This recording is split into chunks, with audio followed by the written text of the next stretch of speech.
২৬শে জানুয়ারি ভারতের আকাশে নতুন সূর্যের আলো। এই দিনটি জন্ম দিয়েছে এক নতুন ভারতের স্বপ্ন।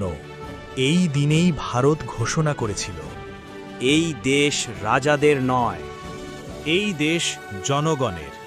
১৯৫০ সালের ২৬শে জানুয়ারি কার্যকর হল ভারতের সংবিধান। স্বাধীনতার পর ভারত পেল নিজের পরিচয়। আইন হল রাষ্ট্রের মেরুদণ্ড। এখানে ক্ষমতার উৎস জনগণ। কিন্তু প্রজাতন্ত্র মানে কি?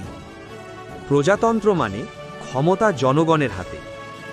একজন সাধারণ মানুষের ভোটও সমান মূল্যবান। গ্রাম আর শহর একসাথে গড়ে তোলে ভারত।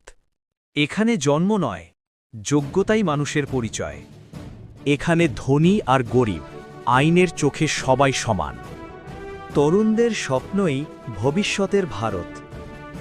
সংবিধান দিয়েছে আমাদের অধিকার ও স্বাধীনতা। স্বাধীনতা, সমতা, ন্যায় বিচার, এটাই ভারতের আত্মা। এখানে ধর্ম নয়, মানুষই সবচেয়ে বড় পরিচয়। ভিন্নতা নয়, ঐক্যই ভারতের শক্তি। নানা ভাষা, নানা সংস্কৃতি, একটাই পরিচয় ভারত। শিক্ষা, নারী শক্তি, মানবাধিকার, এটাই প্রজাতন্ত্রের আসল অর্থ।